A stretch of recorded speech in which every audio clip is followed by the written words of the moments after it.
चलिए दोस्तों, तो हम अब अपना अगला चैप्टर शुरू करते हैं। चैप्टर नंबर 4 है, जो बुक थी हमारी यूथ कंपटीशन की, उसका चैप्टर नंबर 4 है।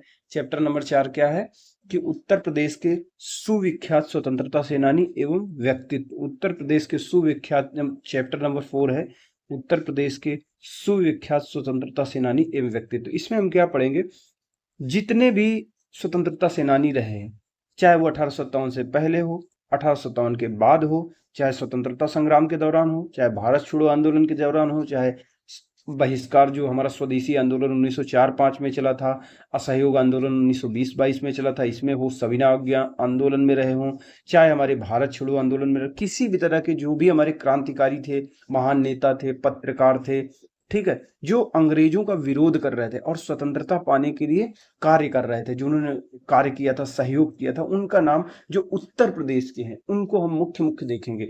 कई ऐसे तो होंगे जिनके बारे में आपने पहले से पढ़ा होगा, रानी झांसी की रानी लक्ष्मीबाई, नाना साहब, लेकिन कई ऐसे होंगे जिसके बारे में आप जानते नहीं होंगे, लेकिन इनका नाम बहुत महत्वपूर्ण है। यानी 1857 के विद्रोह हो, चाहे भारत छोड़ो बहुत महत्वपूर्ण, इनका नाम नहीं आया वो अलग बात है, लेकिन ये महत्वपूर्ण थे। उन्हीं में से एक थे, जो पहला क्वेश्चन है बख्त खान के बारे में। बख्त खान एक महान क्रांतिकारी कहे जाते हैं या थे।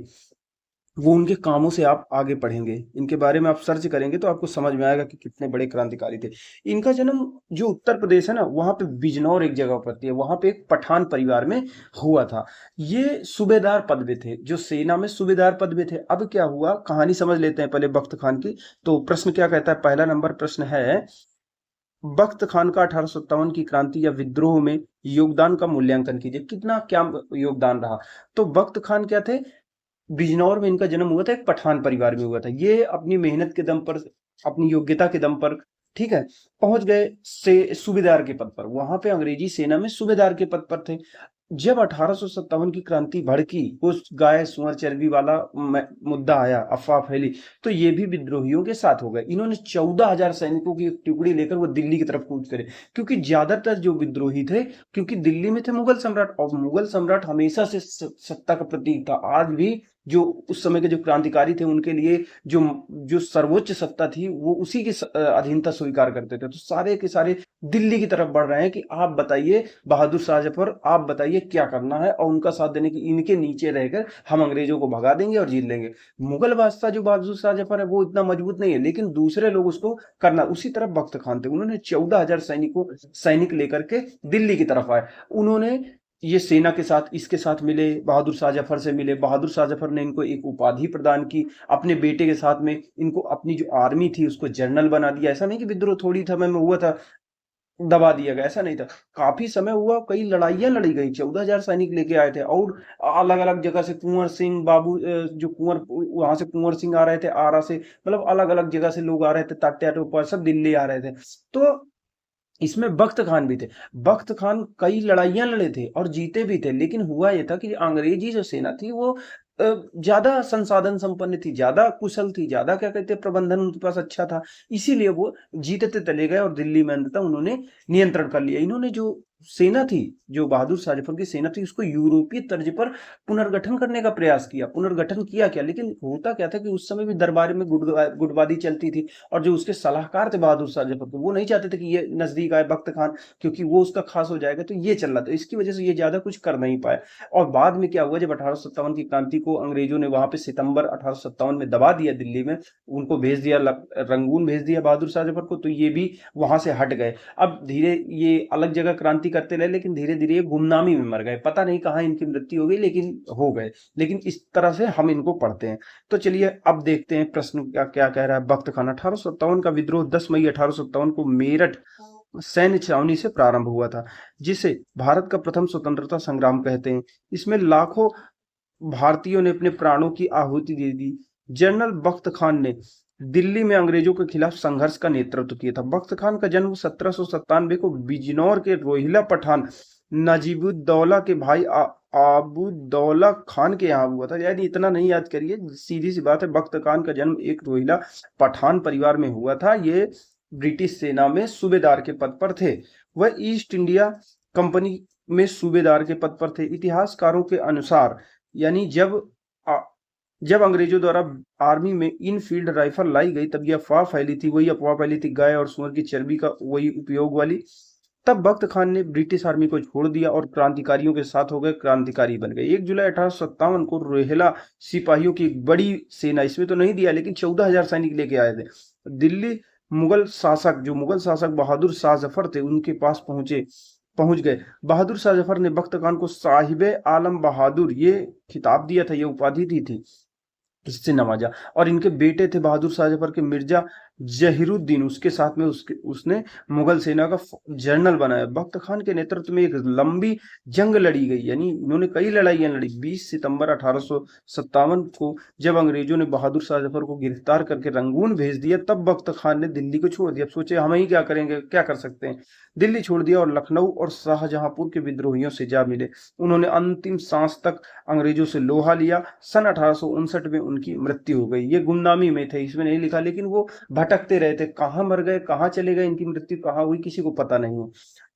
बख्त खान 1857 की क्रांति के इस प्रकार बख्त खान 1857 की क्रांति के महानायक थे। उन्होंने अपने जीवन को मातृभूमि की रक्षा के लिए न्यौछावर कर दिया।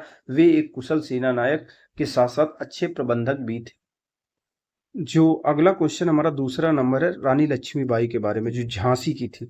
मूलतः झांसी की रानी के बारे में थोड़ा सा शॉर्ट में कहानी समझ लेते हैं। झांसी की रानी का नाम जो बचपन में था वो मणिकर्णिका था।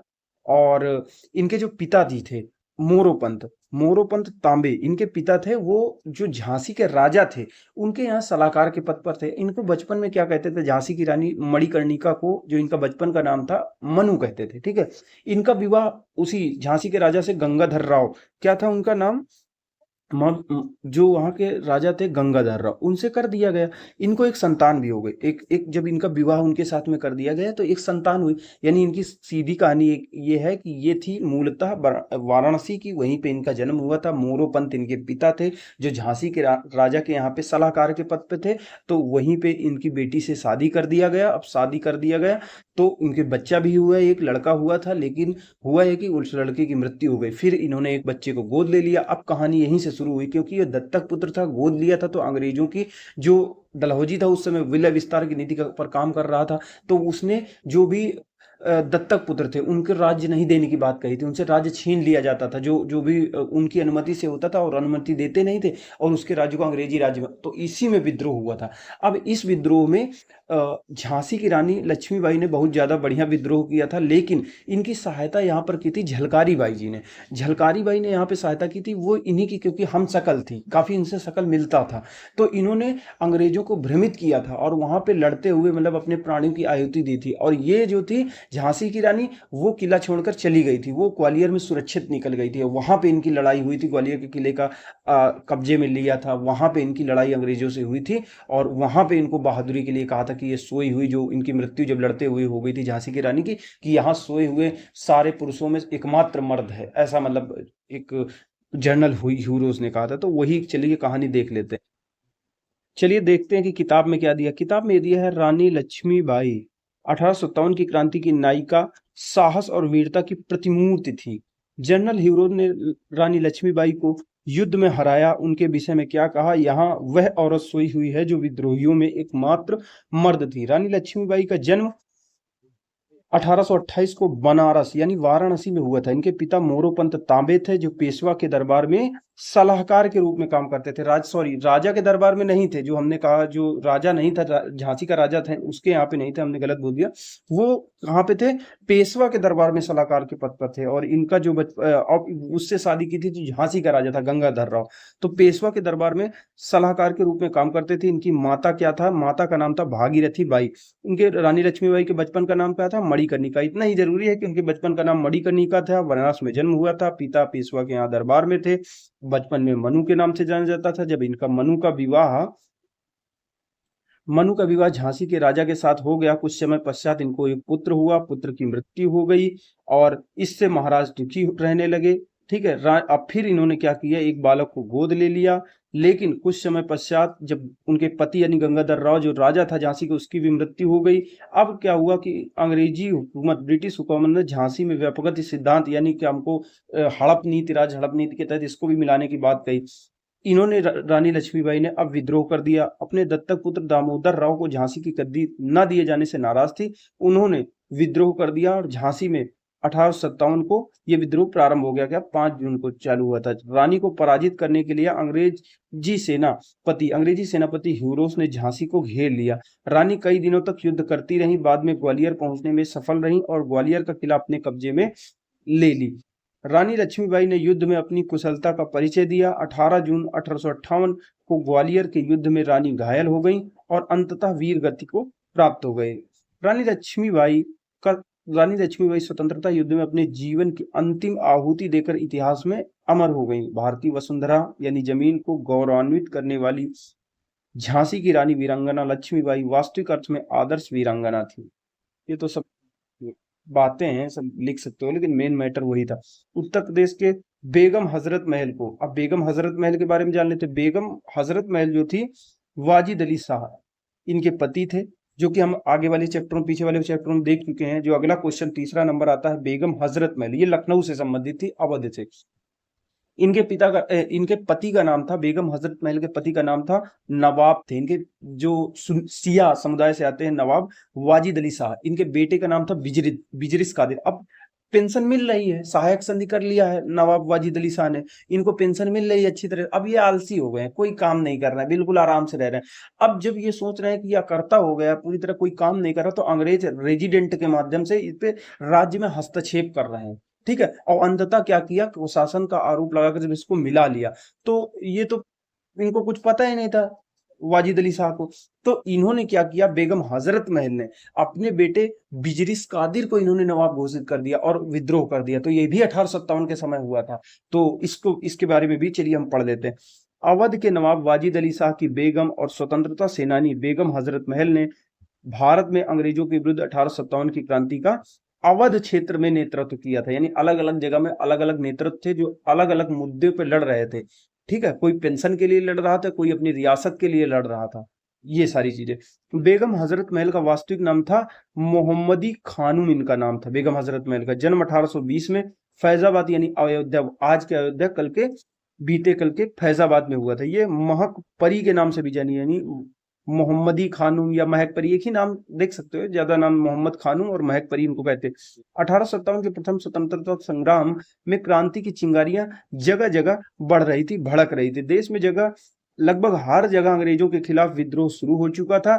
बेगम हजरत महल लखनऊ यानी अवध के सभी क्षेत्रों में घूम घूम कर लगातार क्रांतिकारियों और अपने सैनिकों के मन में उत्साह बढ़ाने का काम बड़ी कुशलता के साथ काम कर रही है। मोटिवेट कर रही थी लोगों को, घूम रही थी कि देखो ये तुम्हारे राज्य को छीन रहे हैं, ये अंग्रेज शोषण कर रहे हैं, ऐसे है, ऐसे, इस तरह से।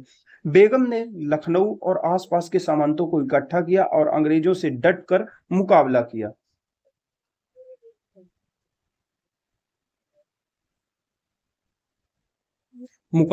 दिल्ली के बाद विद्रोह का प्रमुख केंद्र लखनऊ बना। यानी दिल्ली में बहादुर शाह जफर थे, उनके पास लोग आ रहे थे, और फिर दूसरा जो सेकंड जो केंद्र बना 1857 के विद्रोह का, वो लखनऊ बना। और वहां पे कौन था अवध में, बेगम हजरत महल, जो वाजिद अली शाह की पत्नी थी। 1857 का विद्रोह हुआ था। 1856 ईस्वी में लॉर्ड डलहौजी ने अवध पर कुशासन, दरअसल वही बात बताया ना पहले, डलहौजी ने अवध पर कुशासन का आरोप लगाकर ब्रिटिश साम्राज्य में इसको विलय मिला लिया था। अवध के नवाब वाजिद अली शाह को अपनी गद्दी छोड़नी पड़ी थी, उन्हें बंगाल भेज दिया गया था। वाजिद अली शाह की पत्नी बेगम हजरत महल ने 4 जून को अपने अल्पवयस्क पुत्र बिजरिस कादिर को अवध का नवाब घोषित कर दिया और भारतीय सैनिकों के साथ मिलकर अंग्रेजों के विरुद्ध युद्ध छेड़ दिया।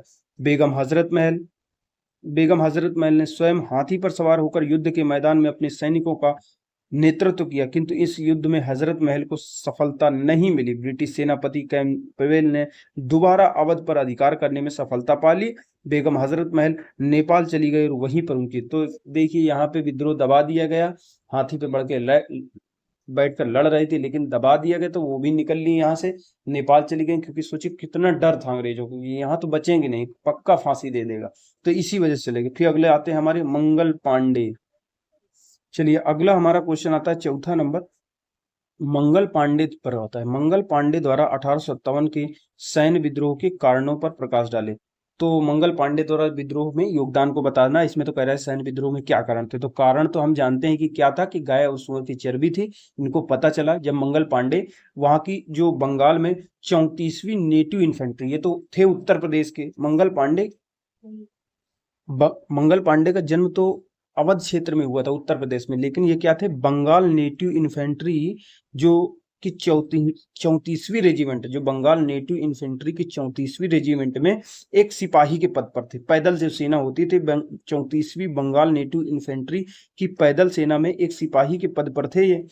लेकिन अब ये थे, लेकिन जब इनको ये थे यूपी से यानी अवध क्षेत्र से संबंधित थे, इनका जन्म यहीं पे हुआ था। अब और ये बंगाल की जो 34वीं रेजिमेंट थी ना, उसमें पैदल सिपाही थे। लेकिन जब इनको पता चला, एक माता दीन नाम के व्यक्ति ने जब इनको बताया कि इनके द्वारा जो प्रयोग की जा रही जो राइफल है उसमें गाय और सूअर की चर्बी है, तब इन्होंने क्रांति कर दिया और अपने अधिकारियों का आदेश मानने से मना कर दिया और उन पर गोली चला दी, जिसमें से एक मारा गया था, तो इनको फांसी दे दी गई। तो ये प्रथम माने जाते हैं कि इन्होंने प्रथम वो था जिसने क्या कहते हैं 1857 की क्रांति को शुरू किया, क्योंकि इसके बाद क्रांति का विस्तार हो चुका था, अलग अलग जगह में अलग अलग क्रांतियां हो रही थी, तो उस समय इनको माना जाता है। तो चलिए देखते हैं इनके बारे में, मंगल पांडे जी के बारे में।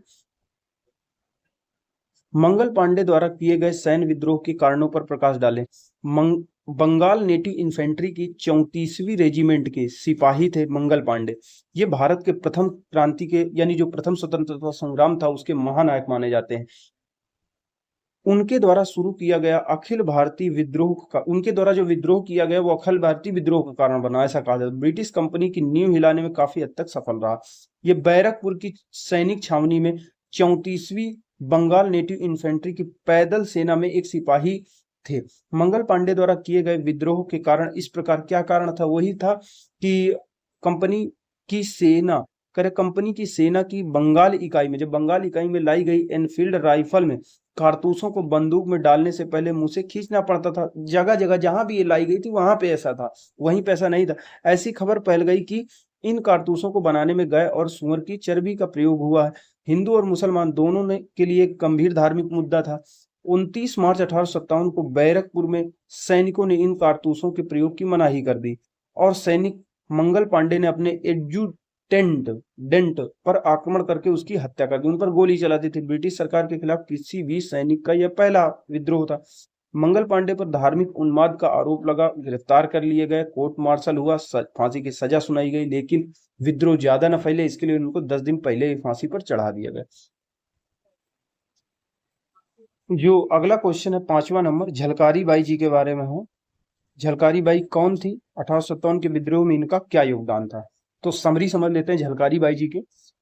आपने रानी लक्ष्मीबाई के बारे में तो बहुत ज्यादा सुना होगा, लेकिन झलकारी बाई जी के बारे में नहीं सुना होगा। लेकिन झलकारी बाई ने रानी लक्ष्मीबाई की सहायता की थी, उनको बचाया था, उनकी सुरक्षा की थी, क्योंकि जब अंग्रेजों ने ये दत्तक पुत्र वाला जब मुद्दा चल रहा था, अंग्रेजों ने उनको मिला लिया था अपने राज्य, विलय विस्तार डलहौजी के समय में हो रहा था 1307 में, और दत्तक पुत्र की वजह से उसको राज्य का अधिग्रहण किया जा रहा था। तो अब इन्होंने विद्रोह कर दिया, झांसी की रानी ने विद्रोह कर दिया, और ये झलकारी बाई उनके दुर्गा दल की मुखिया थी, यानी दुर्गा दल की एक महिला सैनिक थी।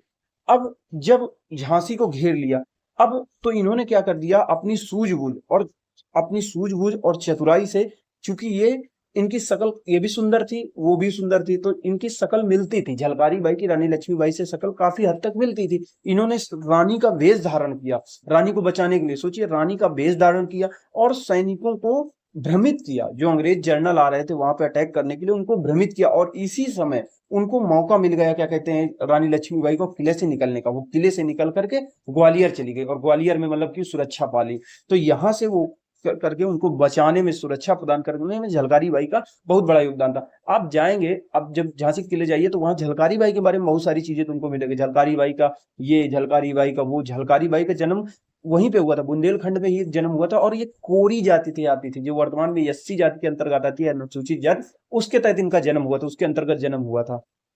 तो चलिए इनके योगदान को समझते हैं, ठीक है, किताब के हिसाब से।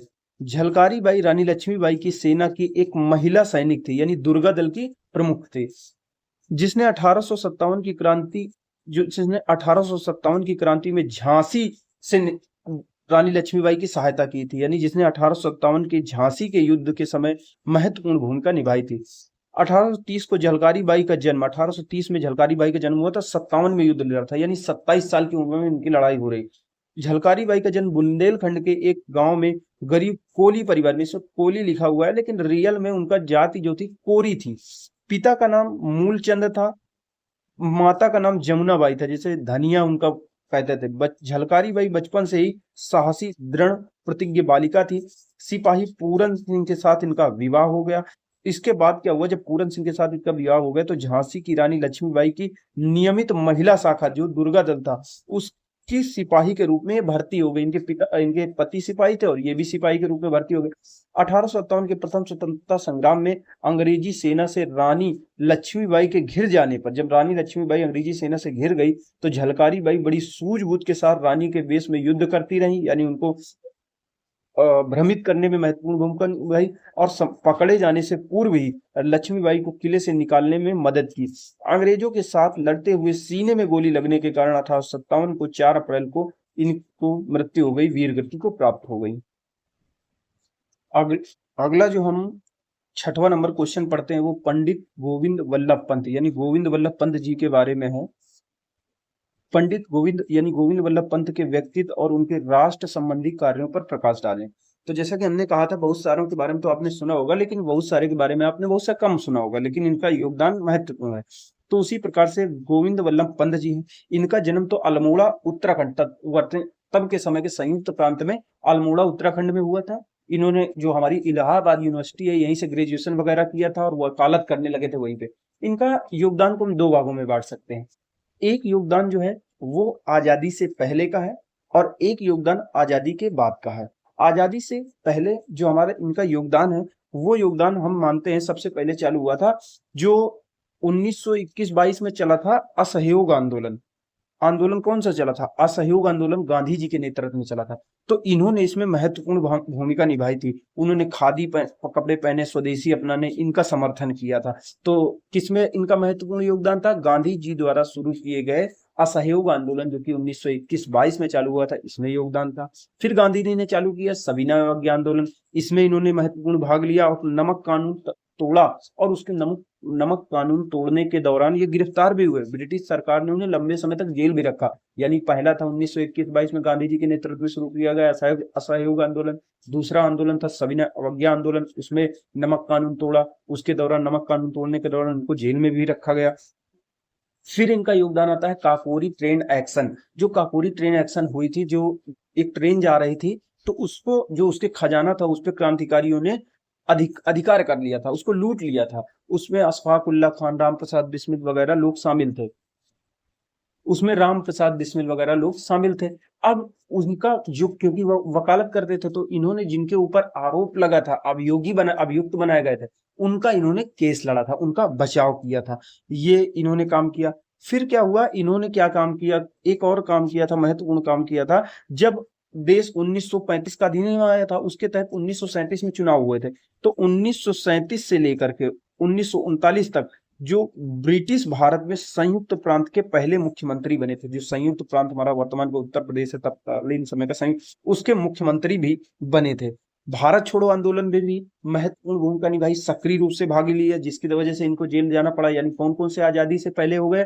जो गांधी जी द्वारा शुरू किया गया असहयोग आंदोलन 1921-22, सविनय अवज्ञा आंदोलन 1930-31 ऐसे कुछ हुआ था, उसमें नमक कानून तोड़ने के दौरान जेल गए थे, इनको जेल में रखा गया था। जो काकोरी ट्रेन एक्शन था उसमें अभियुक्तों का बचाव किया था, क्योंकि वकालत की थी उनके पक्ष में खड़े हो गए। ये मुख्यमंत्री भी बने थे 1937 से 39 के बीच में संयुक्त प्रांत के जो अधिनियम आया था। फिर आजादी के बाद इनका योगदान क्या है? आजादी के बाद योगदान क्या है? ये भारत के गृह मंत्री भी बने। जब जो हमारे होम मिनिस्टर थे सरदार पटेल, उनकी जब मृत्यु हो गई थी तो ये होम मिनिस्टर इनके रूप में आया था। ठीक है, इन्होंने प्रशासनिक ढांचे को उस समय मजबूत करने में महत्वपूर्ण भूमिका निभाई, हिंदी को राजभाषा के रूप में स्थापित करने में महत्वपूर्ण भूमिका निभाई। तो क्या क्या काम किए?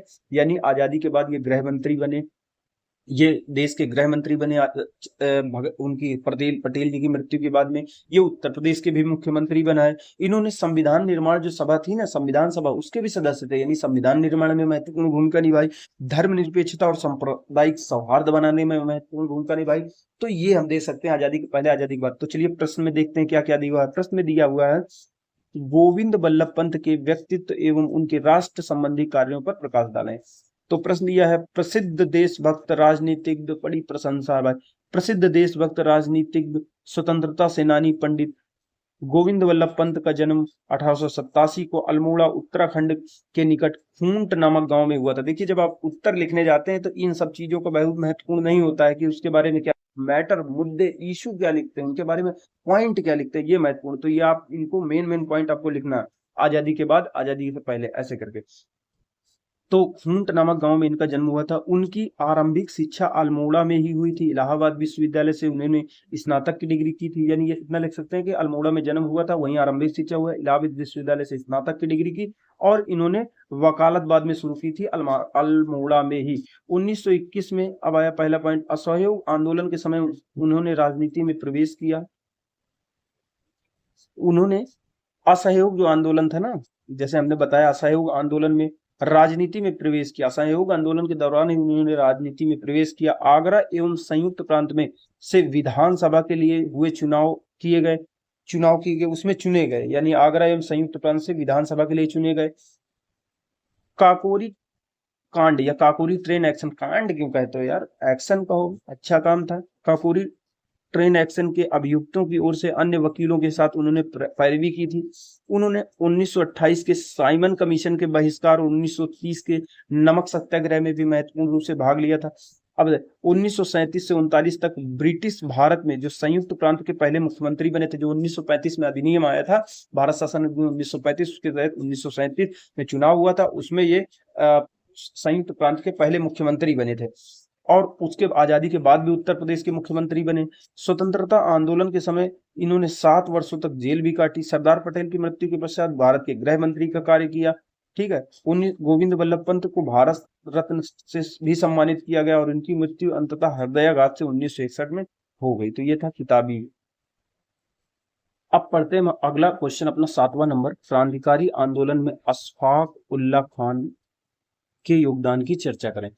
यानी अशफाक उल्लाह खान का जन्म हुआ था उत्तर प्रदेश में। एक समरी के रूप में इनके जीवन के बारे में जान लेते हैं कि इनका जन्म उत्तर प्रदेश के शाहजहांपुर में हुआ था। ये बचपन से ही क्रांतिकारी, जैसे जिस बच्चे के आसपास क्रांतिकारियों का माहौल होगा, गांधी जी आंदोलन कर रहे हैं, बंगाल में आंदोलन हो रहे हैं, क्रांतिकारी जगह जगह अंग्रेजों को परेशान कर रहे हैं, आजादी के लिए देश लड़ रहा है, तो वो बच्चा भी वैसा ही सीखेगा जो आसपास देखेगा। तो उसी तरह से इनका जीवन हुआ।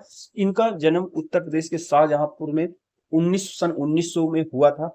और ये बचपन से ही देशभक्ति के लिए बहुत ज्यादा प्रभावित थे। देशभक्ति, जो क्रांतिकारी थे उनसे प्रभावित होते थे, जो बंगाल के क्रांतिकारी थे उनसे प्रभावित होते थे, गांधी जी द्वारा बहुत सारे आंदोलन किए जा रहे थे उनसे प्रभावित होते थे। ठीक है, इस प्रकार से वे प्रभावित हो रहे थे। हुआ है कि इनके जीवन में चरण वो आया, गांधी जब जब 1900 ईस्वी में असहयोग आंदोलन 1921-22 में चालू किया, तो उन्होंने कहा था कि 1 वर्ष के भीतर हम स्वराज हासिल कर लेंगे। अब बहुत ज्यादा क्रांतिकारी गतिविधियां बढ़ गई और इतना ज्यादा क्रांति होगी कि चौरी चौरा कांड हुआ 1922 में, 5 फरवरी 1922 को। अब ये 22-23 पुलिस वाले मार दिए गए। वो क्रांति का चरण था कि लोगों ने क्रांति करनी चालू कर दी, तो गांधी जी ने उसी समय क्रांति को वापस ले लिया। तो जितने उस समय क्रांतिकारी लोग थे, जितने गांधी जी के पीछे चलने वाले युवा लोग थे, वो परेशान हो गए थे गांधी जी की राजनीति में।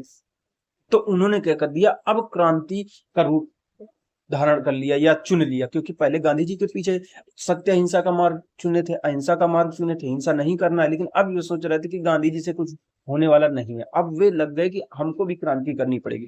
अब ये क्रांतिकारी गतिविधियों, चंद्रशेखर आजाद हो गए, राम प्रसाद बिस्मिल हो गए, और ये अशफाक उल्लाह खान, ये सारे लोग उसी में हो। उसी समय चल रहा था जो उसको क्या बोलते हैं, HRA, यानी हिंदुस्तान रिपब्लिकन एसोसिएशन। अब उस समय ये अब क्रांतिकारी गतिविधियां चल रही है, तो महत्वपूर्ण भूमिका जो इनकी एक में रही है वैसे तो कई सारी रहेंगी, लेकिन काकोरी जो ट्रेन एक्शन थे, क्योंकि इन्होंने क्या कर दिया, जो सहारनपुर से काकोरी के बीच में जो ट्रेन जा रहे थे उसको इन्होंने लूट लिया। क्यों लूटा? क्योंकि क्रांतिकारी गतिविधियों के लिए धन जुटाना था, उसके लिए लूटा था।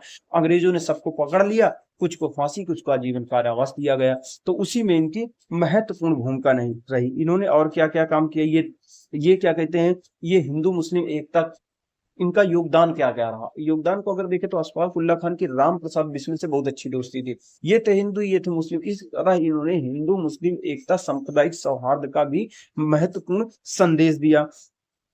इन्होंने गिरफ्तारी इनकी हुई, वहां पे अत्याचार, जेल में तो अत्याचार हुआ। इन्होंने एचआरए के साथ में, यानी हिंदुस्तान रिपब्लिकन एसोसिएशन के सक्रिय सदस्य बने और वहां पे क्रांतिकारी गतिविधियों में भाग लिया। उन्होंने हिंदू मुस्लिम एकता जैसे बता दिया, सरकारी खजाने को लूट लिया। अब देखते हैं उत्तर में क्या किया हुआ है।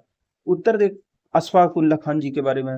अशफाक उल्लाह खान ने भारतीय स्वतंत्रता संग्राम में महत्वपूर्ण भूमिका निभाई थी। उनका जन्म उत्तर प्रदेश के शाहजहांपुर में 1900 ईस्वी को हुआ था। उनके परिवार के सभी लोग सरकारी नौकरी में थे, सारी सरकारी, यानी मध्यम वर्ग लगभग था। लेकिन अशफाक बचपन से ही सरकारी नौकरी में, इनके घर के परिवार के सारे लोग थे, लेकिन अशफाक उल्लाह खान बचपन से ही देश के लिए कुछ करना चाहते थे।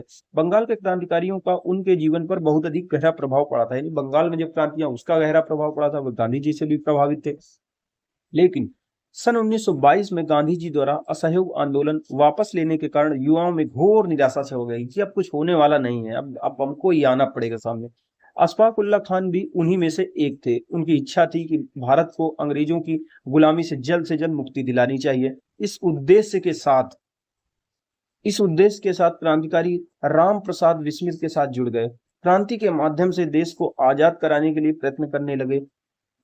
इसके परिणाम स्वरूप 1924 में हिंदुस्तान रिपब्लिकन एसोसिएशन का गठन हुआ। हिंदुस्तान रिपब्लिकन एसोसिएशन का इसीलिए गठन हुआ था क्योंकि गांधी जी जब वो कर लिए थे 1922 में, गांधी जी जब चौरी चौरा कांड के बाद में वापस ले लिया था, उसको क्या कहते हैं, असहयोग आंदोलन। तो अब देखिए, हिंदुस्तान रिपब्लिकन एसोसिएशन, क्रांतिकारी संगठन गठित किए जा रहे हैं। तो हिंदुस्तान रिपब्लिकन एसोसिएशन का गठन किया गया, उसमें ये शामिल हो गए। क्रांतिकारी आंदोलन को आगे बढ़ाने के लिए हिंदुस्तान रिपब्लिकन एसोसिएशन के सदस्यों ने सरकारी खजाने को लूटने की योजना बनाई। 9 अगस्त 1925 को अशफाक उल्लाह खान, राम प्रसाद बिस्मिल, राजेंद्र लाहिड़ी, रोशन सिंह, चंद्रशेखर आजाद आदि ने मिलकर लखनऊ के निकट काकोरी में रेलगाड़ी में जा रहे सरकारी खजाने को लूट लिया। सरकार द्वारा कार्यवाही के पश्चात सभी जो शामिल लोग थे वो पकड़े गए, जिसमें कुछ को फांसी और कुछ को आजीवन कारावास की सजा सुनाई गई। 19 दिसंबर 1927 को अशफाक उल्लाह खान को फैजाबाद की जेल में फांसी दे दी गई, यानी वही हाल है, इनको फांसी दे। अशफाक उल्लाह खान एक महान स्वतंत्रता सेनानी थे। वे क्रांति के माध्यम से देश को आजाद कराना चाहते थे। वह साहस और देशभक्ति की एक मिसाल थे, जो भारत के स्वतंत्रता संग्राम के लिए भारत में ब्रिटिश साम्राज्य के खिलाफ लड़े थे। जो अगला हमारा क्वेश्चन है 8वां नंबर, चंद्रशेखर आजाद जी के बारे में है। एक स्वतंत्रता सेनानी के रूप में चंद्रशेखर आजाद का मूल्यांकन करें। तो चंद्रशेखर आजाद के बारे में हम थोड़ा सा समरी जान लेते हैं, थोड़ा सा इतिहास इनके बारे में जान लेते हैं। चंद्रशेखर आजाद जी का जन्म हुआ तो मध्य प्रदेश में था। वहां के अलीराजपुर में एक भाभरा नामक गांव है। ये अलीराजपुर एक जिला है, वहां पे भाभरा नामक गांव है, वहां पे हुआ था। इनका नाम था चंद्रशेखर सीताराम। पिता का नाम था सीताराम तिवारी, माता का नाम था जगरानी देवी। ये था, माता मम्मी जो थी इनको बनाना चाहिए, यानी पिता का नाम था कौन था, सीताराम, तो इसीलिए इनका नाम चंद्रशेखर सीताराम हो गया। और माता का नाम जगरानी देवी थे। मम्मी चाहती थी इनकी कि ये संस्कृत का विद्वान बने। इनको संस्कृत सीखने के लिए काशी विद्यापीठ बनारस भेजा भी गया था। लेकिन इनका मन तो क्रांतिकारी गतिविधियों में लगा हुआ था। हुआ ये था, जब गांधी जी ने, जैसे कि हमने ऊपर पढ़ा अशफाक उल्लाह खान जी के बारे में, कि जब गांधी जी ने असहयोग आंदोलन को, चौरी चौरा कांड के बाद में, चौरी चौरा जब कांड हुआ था, पुलिस वाले मारे गए थे, उसके बाद जब असहयोग आंदोलन वापस ले लिया, तो जितने भी युवा इनका मान रहे थे, इनके पीछे चल रहे थे, अनुयायी थे, वो इनके लड़ाई की, अंग्रेजों के विरुद्ध लड़ाई के तरीके से इनका मन क्षुब्ध हो गया कि ये कुछ होने वाला इनसे नहीं। अब यही लोग जैसे चंद्रशेखर आजाद थे, राम प्रसाद बिस्मिल थे, अशफाक उल्लाह खान, तो उन्हीं में से एक थे चंद्रशेखर आजाद। और ये भी अब क्रांतिकारी तरीके से अंग्रेजों से वो चाहते थे, आजादी चाहते थे। अब ये लोग प्लान बनाने लगे। ये भी उसी में आजाद हिंद फौज में जो एचआरए थी, हिंदुस्तान रिपब्लिकन एसोसिएशन, ये किसके द्वारा स्थापित की गई थी, Hindustan Republican association. Hindustan Republican association ये सचिन नाथ सल्यान द्वारा स्थापित की गई थी। इसके सदस्य भगत सिंह, सुखदेव, राम प्रसाद बिस्मिल ये सारे थे। तो इन्होंने शामिल कर लिया और इन्हीं के सदस्य भाग लेंगे उसमें काकोरी ट्रेन एक्शन में, जो क्रांतिकारी गतिविधियों के लिए धन जुटाने हेतु इन्होंने क्या किया, काकोरी जो ट्रेन जा रही थी उसमें उसमें सरकारी खजाने को लूट लिया। अब इनको गिरफ्तार किया जाएगा, गिरफ्तार करके ये तो भाग निकलेंगे चंद्रशेखर आजाद, और सारे पर मुकदमा चलाया जाएगा, कुछ को फांसी होगी, कुछ को उम्र कैद, कुछ को कुछ समय के लिए सजा होगी।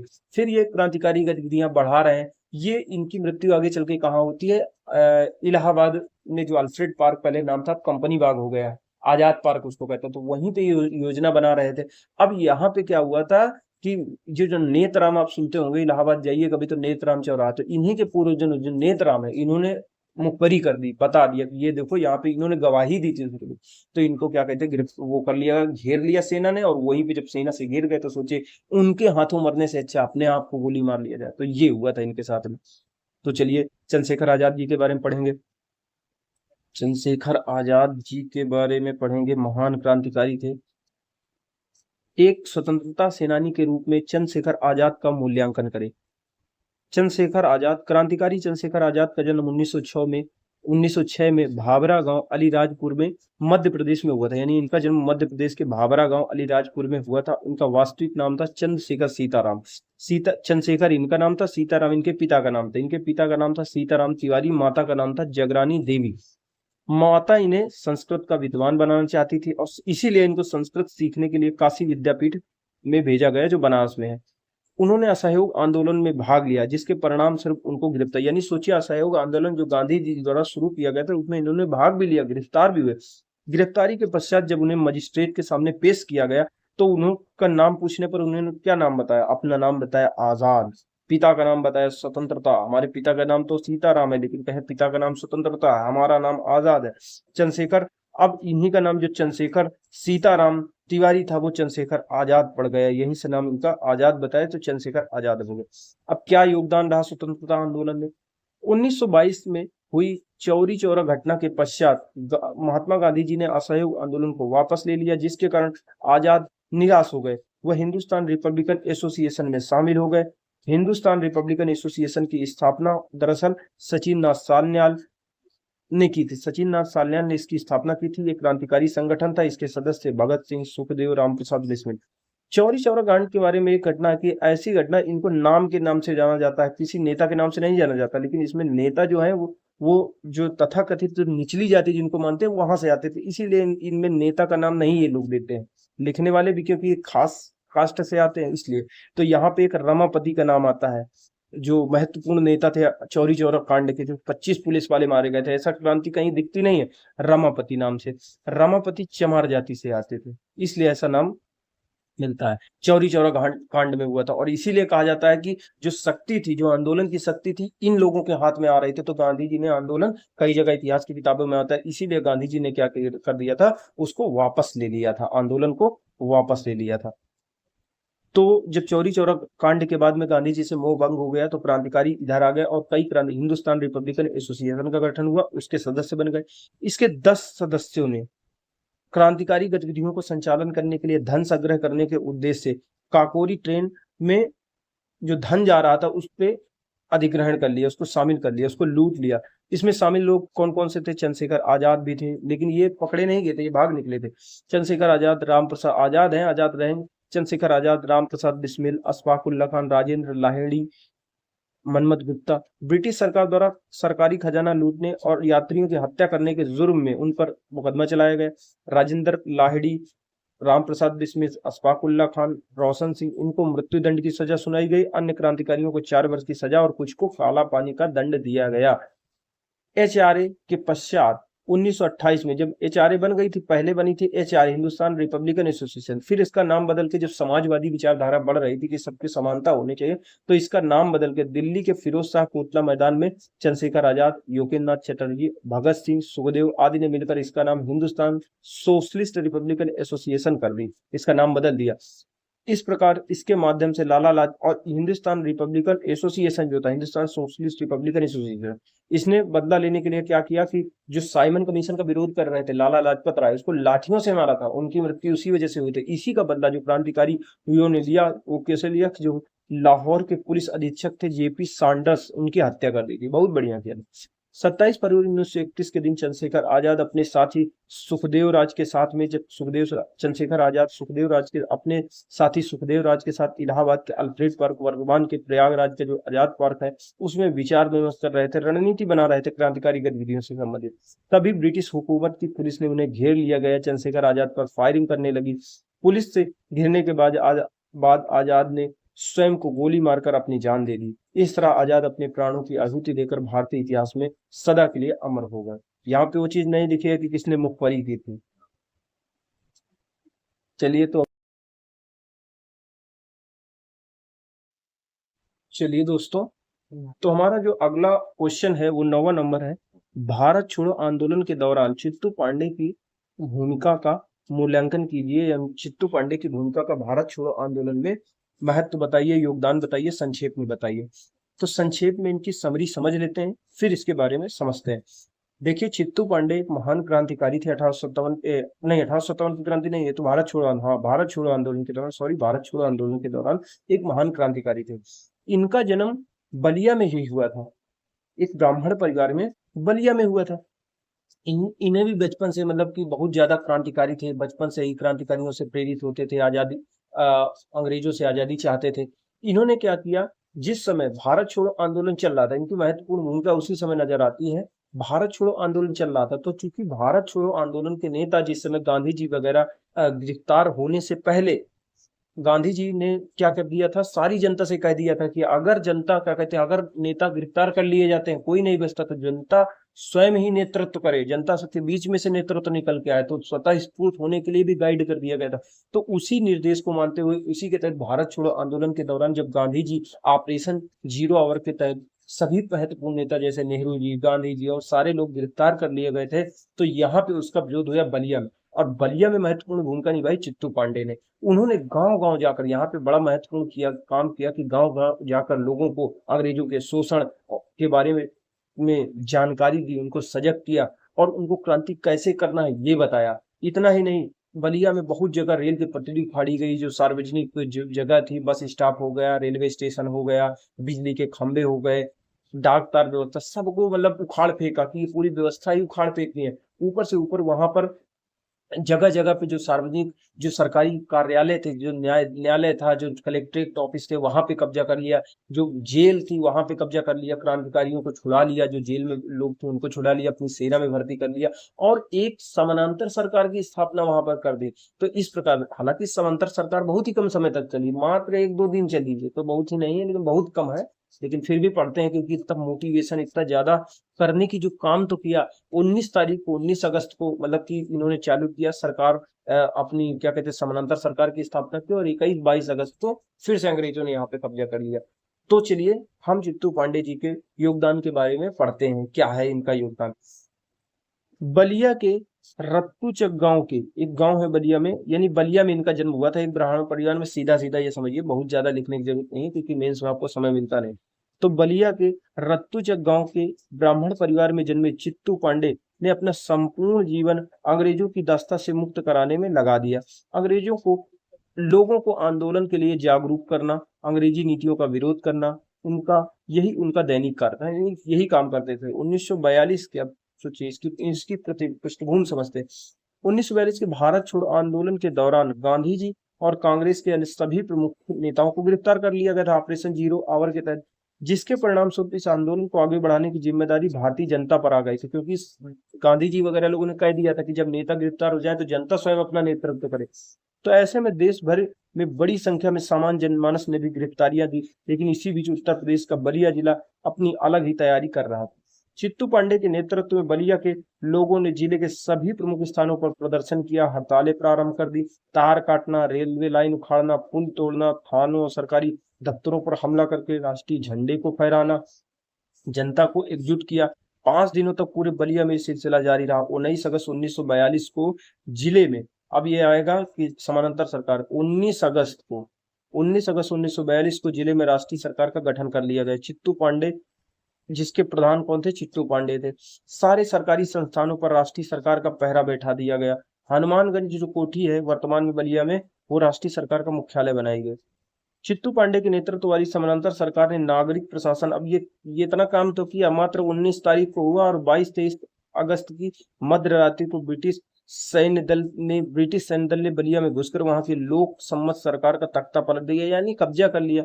इसके बाद ब्रिटिश सेना ने नेताओं की गिरफ्तारियां, जुर्माने, दीर्घकालिक जेल अवधियों के रूप में इस आंदोलन का कठोर दमन किया। इतिहास में चित्तू पांडे को बलिया के शेर के नाम से भी जाना जाता है। अब इन्होंने काम क्या किया, तो 2 दिनों में कितना काम कर लोगे ना भाई, लेकिन लिख देते हैं फिर भी।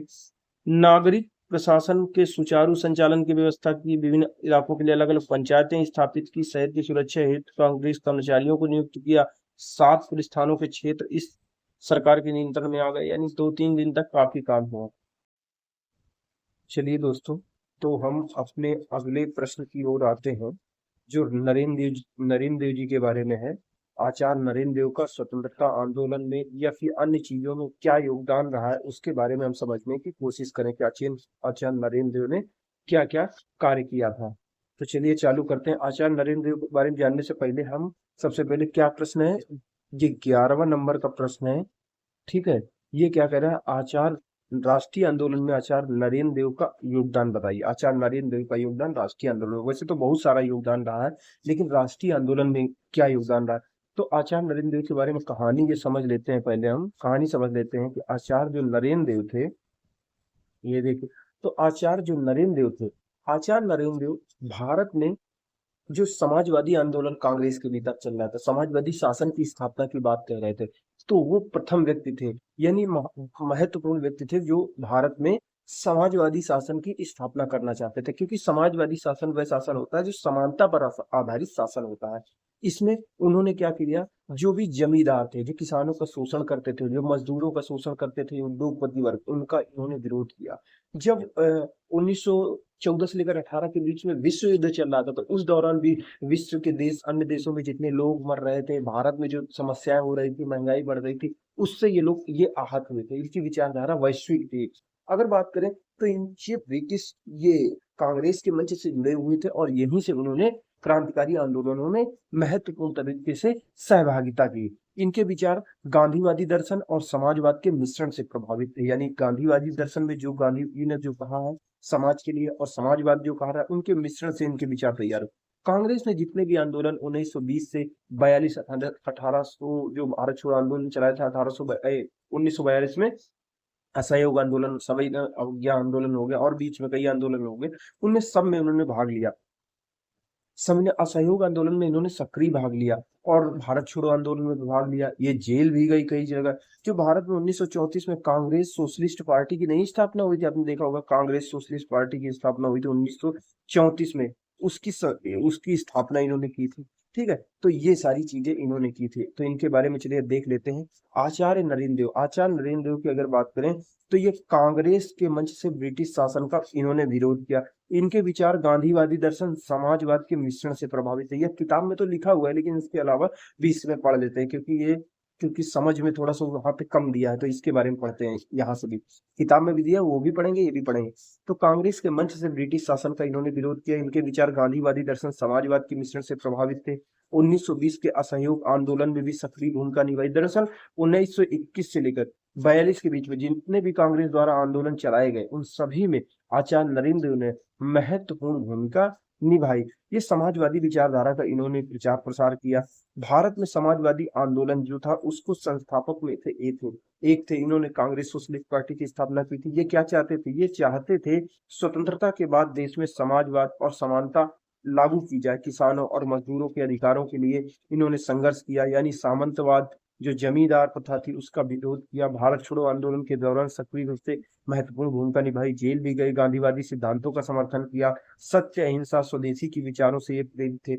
स्वतंत्रता के बाद क्या हुआ, स्वतंत्रता के बाद इन्होंने भारतीय समाजवादी पार्टी के नेता बने थे, और जो काशी हिंदू विश्वविद्यालय हो गया, एक लखनऊ विश्वविद्यालय, इसके चांसलर यानी कुलपति भी बने थे। और महत्वपूर्ण, ये तिलक से भी मिले थे, जो बाल गंगाधर तिलक थे उनसे मिले थे, और उनके विचारों से इनके अंदर ऊर्जा भर गई थी। इन्होंने जो होम रूल लीग की स्थापना हो रही थी, तिलक ने निवेशन ने किया था, तो जो तिलक का निवेशन था उसकी शाखा फैजाबाद में स्थापित किया था। अब देखते हैं किताब में क्या लिखा हुआ है। राष्ट्रीय आंदोलन में आचार्य नरेंद्र देव के योगदान का वर्णन कीजिए। आचार्य नरेंद्र देव का भारत के महापुरुषों में महत्वपूर्ण स्थान है। वह उत्कृष्ट समाज सेवी, वयोवृद्ध स्वतंत्रता सेनानी भी थे। उनका जीवन भारत की समृद्ध एवं बहुविध सांस्कृतिक विरासत का अनुपम समन्वय। उन्होंने जीवन पर्यंत देश में सच्ची समतावादी सामाजिक आर्थिक राजनीतिक व्यवस्था कायम करने का प्रयास किया। यानी देश में सच्ची समतावादी सामाजिक आर्थिक जिसमें समानता हो राजनीतिक व्यवस्था ऐसी कायम करने की कोशिश की। उन्हें भारतीय समाजवाद के जनक कहा जाता है। समाजवादी पार्टी की स्थापना कांग्रेस सोशलिस्ट पार्टी की स्थापना 1934 में इन्होंने ही किया था। उन्होंने अपना पूरा जीवन लोकतांत्रिक समाजवाद के उच्च आदर्शों के संवर्धन विकास प्रचार प्रसार के लिए समर्पित कर दिया। आचार्य नरेंद्र देव का जन्म 31 अक्टूबर 1889 को इनके पिता का नाम था बलदेव प्रसाद, माता का नाम था जवाहर देवी और सीतापुर जनपद में इनका जन्म हुआ था। शिक्षा पूर्ण करने के बाद ये दुविधा में फंस गए। यानी जब इन्होंने ग्रेजुएशन वगैरह कर लिया, पोस्ट ग्रेजुएशन वगैरह कर लिया, तो ये सोचने लगे कि हम पीएचडी वगैरह करें, उच्च शिक्षा में जाएं कि क्रांतिकारी आंदोलन में आगे बढ़े। तो इन्होंने सोचा यार दोनों काम करते चलते, एक काम करते हैं अपना करियर भी ऐसे बना रहेगा।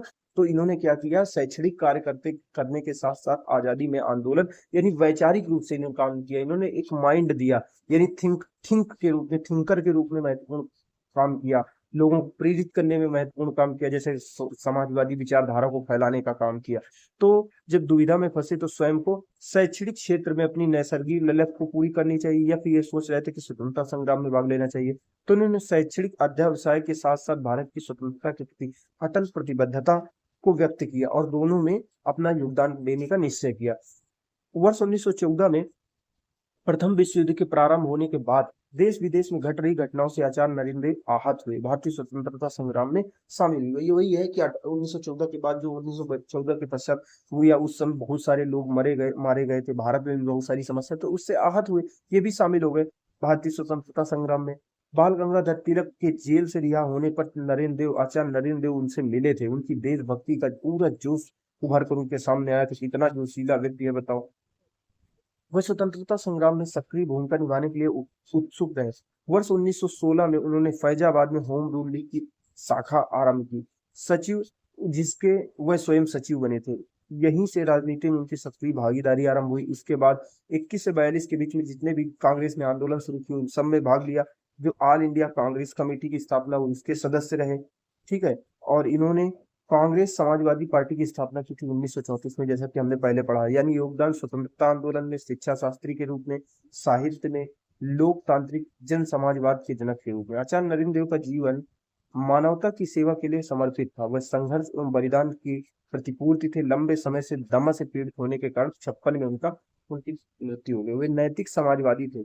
नैतिक मूल्यों की प्राथमिकता में विश्वास था। समाजवाद को राजनीति से भी अधिक सांस्कृतिक आंदोलन मानते थे। उन्होंने समाजवाद के मानवतावादी पक्ष पर अधिक बल दिया।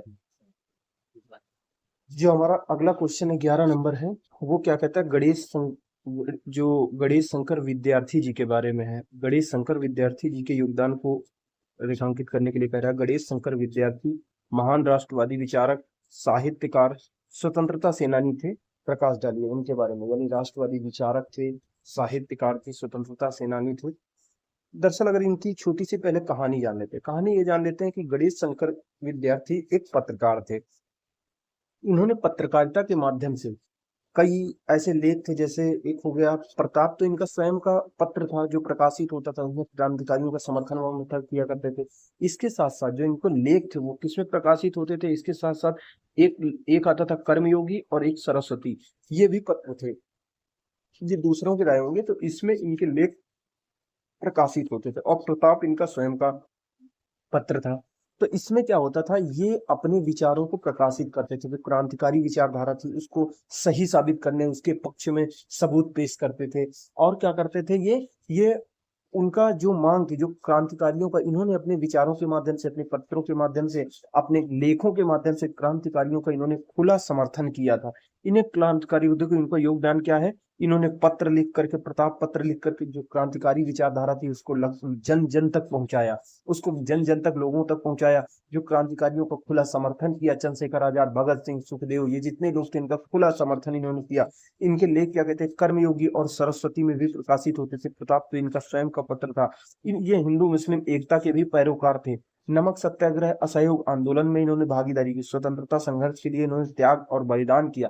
ये हिंदू मुस्लिम एकता के पैरोकार थे। समाज सुधारक भी था। इन्होंने समाज की जो कुरीतियां थी, जातिवाद था, सामाजिक शोषण था, उसका विरोध किया। एकता, समानता, भाईचारे का इन्होंने संदेश दिया। तो ये करते कैसे थे? ये एक गणेश शंकर विद्यार्थी भी एक पत्रकार थे, और पत्रकार के रूप में क्या करते थे? अपने लेखों के माध्यम से लोगों को अंग्रेजों के शोषण के प्रति जागरूक करते थे। अपने लेखों के माध्यम से जो क्रांतिकारी थे उनको, जो क्रांतिकारियों की विचारधारा थी उनको जन जन तक पहुंचाते थे। जो राष्ट्रवादी विचारधारा थी उसको जन जन तक पहुंचाते थे। जनता को अंग्रेजों के शोषण के प्रति जागरूक करते थे। ठीक है, ये काम करते थे। क्रांतिकारियों का उन्होंने खुला समर्थन किया। ये हिंदू मुस्लिम एकता के पैरोकार थे। ये ऐसे थे कि ये कट्टर समर्थक थे हिंदू मुस्लिम एकता के। ये इनकी मृत्यु हुई थी, कानपुर में दंगा हो गया था हिंदू मुस्लिम का, उसी को दबा रहे थे, उसी को सुलझा रहे थे, वहां पे पीड़ितों की सहायता कर रहे थे। तो उसी के क्रम में किसी ने इनकी हत्या कर दी थी। तो सोचिए, इतना बड़ा इन्होंने बलिदान दिया था। इन्होंने नमक सत्याग्रह हो गया, सहयोग आंदोलन हो गया, उसमें भी भागीदारी करी थी। स्वतंत्रता संग्राम में त्याग और बलिदान, इससे बड़ा क्या हो सकता है कि उन्होंने अपनी जान दे दी। ये समाज सुधारक थे। अब चलिए किताब में देखते हैं क्या क्या दिया हुआ है। गणेश शंकर विद्यार्थी महान राष्ट्रवादी विचारक, साहित्यकार, स्वतंत्रता सेनानी थे, प्रकाशधारी।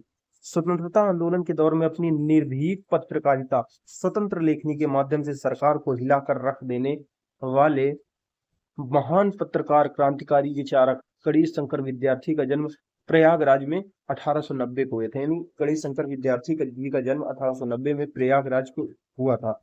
ये उन अग्रणी नेताओं में हैं जिन्होंने स्वतंत्रता संग्राम में, राष्ट्रीय आंदोलन में बढ़ चढ़कर हिस्सा लिया। इन्होंने जो तरुण पीढ़ी, जो युवा पीढ़ी, जो नई पीढ़ी होती है, उसको जीवन, जागृति, बलिदान का पावन संदेश दिया अपनी लेखनी के माध्यम से, अपने पत्रों के माध्यम से, अपने लेखों के माध्यम से। कौन कौन से लेख थे? कर्मयोगी में लेख छपते थे, सरस्वती में लेख छपते थे, और जो प्रमुख पत्र था, जो प्रताप, तो इनका स्वयं का पत्र, साप्ताहिक, हिंदी साप्ताहिक पत्र था प्रताप, ये इनका स्वयं का पत्र था। इन्होंने धार्मिक एकता की पावन वेदी पर, धार्मिक एकता यानी हिंदू मुस्लिम एकता की पावन वेदी पर इन्होंने सहज भाव से अपने प्राणों का उत्सर्ग कर दिया। तो वहीं पे, यानी प्राणों का उत्सर्ग कर दिया कि हिंदू मुस्लिम एकता को बनाए रखने के लिए जो वहां पे दंगा हुआ था उसी को ठीक कर रहे थे, वहीं पे पीड़ितों की मदद कर रहे थे, वहीं पे इनकी हत्या कर दी गई। विद्यार्थी के लेख, यानी गणेश शंकर विद्यार्थी जी के लेख कर्मयोगी और इसके अतिरिक्त सरस्वती में प्रकाशित होते थे। इन्होंने 1913 में कानपुर में स्वयं अपना हिंदी साप्ताहिक पत्र प्रताप निकाला था। गणेश शंकर विद्यार्थी जी, गांधी जी से इनकी प्रथम भेंट 1916 में लखनऊ अधिवेशन के दौरान हुई थी। जब लखनऊ अधिवेशन हुआ था उस दौरान इनकी भेंट हुई थी, जब समय एक हुए थे हिंदू कांग्रेस और लीग एक हुए थे। होम रूल आंदोलन में विद्यार्थी ने प्रशंसनीय भूमिका निभाई थी। कांग्रेस के विभिन्न आंदोलनों में भाग लेने तथा अधिकारियों के अत्याचारों के विरुद्ध निर्भीक होकर प्रताप ने में अपने पत्र प्रताप में लेख लिखने के संबंध में ये 5 बार जेल गए। यानी अपना जो इनका पत्र था प्रताप, इसमें जो भी अंग्रेज अधिकारी शोषण करता था, जो जनता को सताते थे, उनके बारे में निर्भीक होकर लिखते थे, और इसीलिए अंग्रेजों की आंखों में चुभते थे। उन्होंने इनको जेल भेजा 5 बार। कुछ ही वर्षों के बाद वे उत्तर प्रदेश के प्रमुख कांग्रेसी नेता बन गए। 1925 में कानपुर कांग्रेस अधिवेशन की स्वागत समिति के अध्यक्ष बने। 30 में प्रांतीय कांग्रेस कमेटी के अध्यक्ष चुने गए। राज्य में स्वतंत्रता आंदोलन की जिम्मेदारी, जो राज्य में जो सत्याग्रह आंदोलन गांधी जी चलाया था, तो हमारे उत्तर प्रदेश में सत्याग्रह आंदोलन की जिम्मेदारी गणेश शंकर विद्यार्थी जी को ही दी गई थी। इसके कारण उन्हें गिरफ्तार भी किया गया। गांधी इरविन समझौते के बाद उनकी रिहाई हुई थी। यानी गिरफ्तार तब किए गए थे सत्याग्रह आंदोलन के दौरान, और गांधी इरविन पैक्ट के बाद उनकी रिहाई हुई थी। कानपुर शहर में हुए हिंदू मुस्लिम सांप्रदायिक दंगों की वजह से 1931 को गणेश शंकर विद्यार्थी ने अपनी जान गंवानी पड़ी उनको। विद्यार्थी की और पत्र, इनका प्रताप आज भी पत्रकारों और पत्रकारिता के लिए आदर्श माना जाता है। अगला जो प्रश्न है 12वां नंबर, वो हमारा 12वां नंबर प्रश्न कहता है 1857 की क्रांति में लियाकत अली के योगदान का की चर्चा कीजिए। लियाकत अली इलाहाबाद से, इन्होंने क्रांतिकारी 1857 की क्रांति में इलाहाबाद से स्वतंत्रता सेनानियों का नेतृत्व किया था। बेगम हजरत महल ने अवध से किया था, जो लखनऊ पड़ता है। तो अलग अलग जगहों में अलग अलग लोगों ने 1857 की क्रांति का विरोध किया था। तो उसी तरह प्रयागराज, यानी वर्तमान के प्रयागराज, तत्कालीन समय के इलाहाबाद में लियाकत अली ने, देखते हैं कि किस प्रकार से योगदान दिया। 1817 में कौशाम्बी में इनका जन्म हुआ था। इनके पिताजी का नाम सैयद मेहर अली और माता का नाम अमीना बीबी था, मोहम्मद। ठीक है, कौशाम्बी में इनका जन्म हुआ था। पिता का नाम सैयद मेहर अली और अमीना बीबी इनके मतलब पत्नी का नाम था। मौलवी लियाकत अली अच्छे वक्ता, लेखक यानी बढ़िया बोलते थे तो लोगों को समझ में आती थी, लेखक थे, इनकी लेखनी अच्छी थी। ऐसे व्यक्ति थे जो अपने अनुयायियों की देखभाल करना पसंद करते थे, लेकिन जो भी इनके पीछे होते थे उनकी देखभाल करते थे, उनका साथ देते थे। उन्होंने और उनके अनुयायियों ने विभिन्न स्थानों पर ब्रिटिश विरोधी अभियान का सफलतापूर्वक संचालन किया।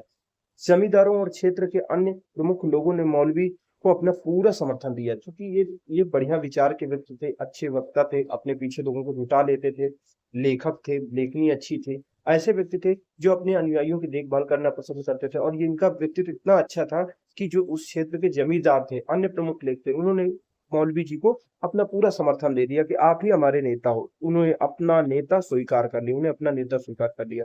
1857 के विद्रोह का नेतृत्व इलाहाबाद प्रयागराज में मौलवी लियाकत अली ने किया। 6 जून को 1857 को इलाहाबाद की छठी देसी पलटन ने, इलाहाबाद की जो देसी पलटन यानी सेना है, इलाहाबाद की एक सैनिक टुकड़ी ने, यहाँ पे कह सकते हैं इलाहाबाद में 6 जून की रात को इलाहाबाद में छठी सेना की एक सेना टुकड़ी ने इलाहाबाद के किले पर विद्रोह कर दिया। यानी इलाहाबाद में विद्रोह हुआ था, यानी यहाँ पे एक सेना की एक टुकड़ी ने विद्रोह कर दिया। इस विद्रोह का समाचार शहर पहुंचा और क्रांतिकारियों के ने दारागंज पर अधिकार कर लिया। यानी यहाँ पर किले में विद्रोह हुआ, सेना ने विद्रोह किया। विद्रोह जब बाहर शहर में इलाहाबाद में आगे चलकर पहुंचा तो क्रांतिकारियों ने दारागंज पर अधिकार कर लिया। दारागंज बस उस समय महत्वपूर्ण प्रशासन, इस समय तो ज्यादा देखो ज्यादा फेमस नहीं, लेकिन उस समय दारागंज में इसका इस प्रकार से, यानी 6 जून को रात को इलाहाबाद की एक सैन्य टुकड़ी थी, उसने जब किले में विद्रोह कर दिया, यानी किले के अंदर, इलाहाबाद का किला जो प्रयागराज के, आप संगम जाएंगे कभी तो उसके बगल में है, तो वहां पे क्या हुआ कि जब टुकड़ी ने अंदर विद्रोह कर दिया, समाचार फैला बाहर शहर में, तो क्रांतिकारियों ने पूरा विद्रोह फैल गया कि भाई बढ़िया मौका है। उसी तरह दारागंज में अधिकार कर लिया। 7 जून को, 6 जून की यह घटना है जब सेना ने अंदर किले में किया। 7 जून को मौलवी लियाकत अली ने खुसरो बाग को केंद्र बनाया। अब मौलवी लियाकत अली रिएक्टिव हो गए, उन्होंने खुसरो बाग जो चुने हुए, खुसरो बाग को केंद्र बनाया, जिसमें क्रांतिकारी और सेना से निकाले गए सैनिक एकत्रित हुए। यानी क्रांतिकारी शामिल हुए, सेना से निकाले गए सैनिक भी एकत्रित हो गए कि चलो चलो। क्रांतिकारियों ने बहादुर शाह जफर को 101 तोपों की सलामी दी, तो मौलवी लियाकत अली को 21 तोपों की सलामी दी। तो यहाँ पे जो क्रांतिकारी वगैरह सब इकट्ठा हुए थे, जो सेना से निकाले गए सैनिक इकट्ठा हुए थे, उन्होंने जो बहादुर शाह जफर थे, उस समय जो मुगल सम्राट थे, उनको 101 तोपों की सलामी दी और इनको 21 तोपों की सलामी दी। इसका मतलब ये है कि इन्होंने इनको अपना नेता स्वीकार कर लिया। लियाकत अली खान ने इलाहाबाद का नेतृत्व करते हुए कानून व्यवस्था को स्थापित किया, कोतवाल, तहसीलदार, थानेदार की नियुक्ति की। यानी सीधी सी बात है, उसी तरह जैसे कुछ कुछ समानता सरकारी स्थापना हुई थी, उसे इन्होंने भी कर दिया। बहादुर शाह जफर ने मौलवी लियाकत अली खान को इलाहाबाद का सूबेदार नियुक्त किया। बहादुर शाह जफर भी इनके साथ हो गए, मौलवी लियाकत अली खान को इलाहाबाद का सूबेदार नियुक्त कर दिया। 10 जून तक, यानी 6 जून से मामला चला है, 10 जून तक मौलवी और उसके लोगों ने 10 जून तक मौलवी और उसके लोगों ने किले पर कब्जा करने का प्रयास शुरू कर दिया, यानी किले पर कब्जा कर लिया। 11 जून को गंगा नदी के दूसरे किनारे से जनरल नील, अब ये लोग कब्जा तो कर लिया किले पे, लेकिन 11 जून को अगर नील ज्यादा इनका कब्जा चल नहीं पाया, तो 11 जून को गंगा नदी के दूसरे किनारे से इलाहाबाद पहुंचे कौन? जनरल नील। अब इन्होंने विद्रोह किया है, तो जैसे हर जगह विद्रोह में हो रहा है, वैसे यहाँ भी हो रहा है। अंग्रेज आ रहे हैं दूसरे किनारे से और इलाहाबाद पहुंच गए। उनकी सेना एक बहुत बड़ी थी, जो जनरल नील के पास बड़ी सेना थी। नील ने इलाहाबाद के विद्रोह पर नियंत्रण स्थापित कर लिया। विद्रोह की असफलता को देखते हुए, जब देखे लियाकत अली की कुछ यहाँ होने वाला नहीं है, तो इलाहाबाद से निकल गए और काफी दिनों तक गुमनामी की जिंदगी में जीते रहे। किंतु अंततः फिर से उन्हें पकड़ लिया गया, मुकदमा चलाया गया, काली पानी की सजा दे दी गई। काला पानी का सजा देने के बाद उनको सेलुलर जेल भेज दिया गया, जो इस समय अंडमान निकोबार द्वीप समूह में माना जाता है। वहां 1892 में लियाकत अली की मृत्यु हो गई। इस प्रकार कहा जा सकता है कि 1857 की क्रांति में मौलवी लियाकत अली का योगदान महत्वपूर्ण था। उन्होंने भारतीय जनमानस को स्वतंत्रता के लिए प्रेरित किया। तो अगला हम अपना 13वां नंबर क्वेश्चन चालू करते हैं। 11वां नंबर जो हमारा क्वेश्चन है वो मौलाना हसरत मोहानी के व्यक्तित्व और उनके कार्यों पर चर्चा कीजिए, ये है क्वेश्चन। तो हसरत मोहानी, मौलाना हसरत मोहानी का, हसरत ये उनका उपमान था। मोहान नामक गांव में, उन्नाव के एक मोहान नामक गांव में रहते थे, इसलिए इनको हसरत मोहानी कहते हैं। ठीक है। अब इनका क्या है कि इनकी विशेषताएं समझ लेते हैं, मोटा मोटी इनके बारे में पहले जान लेते हैं फिर करते हैं। तो इनके बारे में कुछ प्रमुख विशेषताएं यहाँ पे हमने लिख लिया है। उनके व्यक्तित्व से संबंधित कुछ विशेषताएं ये दी गई हैं। और ये ये राष्ट्र प्रेमी विचारक थे। पहली बात ये इनके व्यक्तित्व, ये राष्ट्र प्रेमी विचारक थे। धर्मनिरपेक्ष इनकी सोच थी, हिंदू मुस्लिम एकता में विश्वास करते थे। इनकी जीवन शैली सरल थी। साहित्य प्रेमी थे, यानी ये गजल लिखते थे, कविता लिखते थे, कवि थे, शायर थे, यानी शायरी लिखते थे, गजल लिखते थे। उर्दू ये शायर भी थे, ठीक है। और हसरत इनका एक उपनाम था। इनका योगदान की बात करें 1857 के विद्रोह या इंकलाब का जिंदाबाद का नारा भी इन्होंने दिया था। जब अहमदाबाद में कांग्रेस का अधिवेशन हो रहा था, उस दौरान इन्होंने पूर्ण स्वराज की पहली बार खुले मांग रखी थी। जिस समय पूरे कांग्रेसी नेता डोमिनियन स्टेटस की बात कर रहे थे, कह रहे थे कि हमको अंग्रेजी शासन के अधीन ही सत्ता दे दो, लेकिन इन्होंने पूर्ण स्वराज की मांग की थी। नहीं, किसी के अधीन सत्ता नहीं चाहिए हमको, पूर्ण स्वराज की मांग की इन्होंने। तो इनका योगदान की बात करें तो इनकलाब जिंदाबाद का नारा जो कई लोग अपना अपना बताते हैं, लेकिन उनको दिया था मौलाना हसरत मोहानी ने, जो उन्नाव में जन्मे थे। इनकलाब जिंदाबाद का नारा। फिर पूर्ण स्वराज की पहली मांग इन्होंने की थी। साहित्य और पत्रकारिता के क्षेत्र में महत्वपूर्ण भूमिका निभाई। इन्होंने एक पत्र निकालते थे, उर्दू ए मोहल्ला नामक एक पत्र निकालते थे। ये कम्युनिज्म के सिद्धांतों से भी प्रभावित थे। ये कम्युनिज्म के सिद्धांतों से प्रभावित थे। मजदूर वर्ग के अधिकारों के लिए संघर्षरत रहते थे। कम्युनिस्ट पार्टी के यानी कम्युनिस्टवादी जो विचार थे उनके समर्थक थे। अगर आगे बात करें तो हिंदी और उर्दू यानी दोनों भाषाओं को एक साझी सांस्कृतिक धरोहर मानते थे। वो भाषाई सद्भाव को इसीलिए बढ़ावा दिया, यानी हिंदी और उर्दू दोनों को अपनी साझी सांस्कृतिक विरासत का हिस्सा मानते थे। ये उर्दू गजल को, इन्होंने उर्दू की जो गजल होती है उनको एक नया मुकाम दिया था। शायरी संग्रह, उनकी शायरी संग्रह कुलियत ए हसरत के नाम से जाना जाता। ये उनकी प्रमुख विशेषताएं हो गई, उनको आप देख सकते हैं। और अगर बात करें प्रश्न में क्या दिया है, तो प्रश्न में ऐसे देखते हैं, हसरत मोहानी के व्यक्तित्व और उनके कार्यों पर चर्चा कीजिए। मौलाना हसरत मोहानी इनकलाब जिंदाबाद का नारा देने वाले आजादी के सच्चे सिपाही थे, यानी इनकलाब जिंदाबाद का नारा दिया था। इनका नाम, वास्तविक नाम क्या था? सैयद फजल उल हसन था। सैयद फजल उल हसन उपनाम इनका था। इनका उपनाम था, यानी कौन से नाम से जाने जाते? हसरत नाम से जाने जाते थे। और उन्नाव के मोहान गांव में इनका जन्म हुआ था, इसलिए इनको मौलाना हसरत मोहानी के नाम से जाना जाता है। कॉलेज के समय से ही आजादी की लड़ाई में शामिल हो गए थे। इनकी एक नियत थी, जैसे कोई कोई बच्चा होता नहीं है कि भाई अपने सिद्धांत तो समझौता करना ही नहीं है, चाहे जो कोई बुरा मान जाए, तो उसी तरह किसी तरह समझौता न करने की आदत और नजरिए के कारण ही इनके कॉलेज के दिनों में इनको काफी परेशानियों का सामना करना पड़ा। कॉलेज से निकलने के बाद, जब कॉलेज में भी समस्याओं का सामना करना पड़ा, जब कॉलेज से निकले तो उन्होंने एक उर्दू मैगजीन उर्दू ए मुअल्ला निकालना शुरू कर दिया। अब ये जो मैगजीन उन्होंने कॉलेज से निकलने के बाद उर्दू ए मोहल्ला शुरू की थी, उन्होंने क्या करते थे, जंग आजादी की हिमायत में सियासी लेख लिखा करते थे, यानी आजादी किस प्रकार से पाना है उसके लिए लेख लिखा करते थे, बताया करते थे। 1904 ईस्वी में भारतीय राष्ट्रीय कांग्रेस में बाद में शामिल हुए और 1907 में सूरत में जब अधिवेशन हुआ था, विभाजन हुआ था, तो उस समय उपस्थित थे, विभाजन के समय उपस्थित थे। ये भारतीय कम्युनिस्ट पार्टी के संस्थापकों में से एक थे, यानी भारत में जो कम्युनिस्ट पार्टी की स्थापना हुई थी, यानी कम्युनिज्म के विचारधारा को मानते थे। चीन में इस समय कम्युनिस्ट पार्टी है, वही विचारधारा है, कितना विकास डेवलपमेंट हो रहा है। तो कम्युनिस्ट पार्टी के संस्थापकों में से एक थे। मौलाना हसरत मोहानी ने वर्ष 1903 में अलीगढ़ में एक उर्दू ए मोहल्ला, यानी कॉलेज से निकलने के बाद उर्दू ए मोहल्ला एक क्या निकाला था, मैगजीन निकाली थी, यहाँ एक पत्रिका निकालने चालू की, उसी को शायद कह रहे हैं।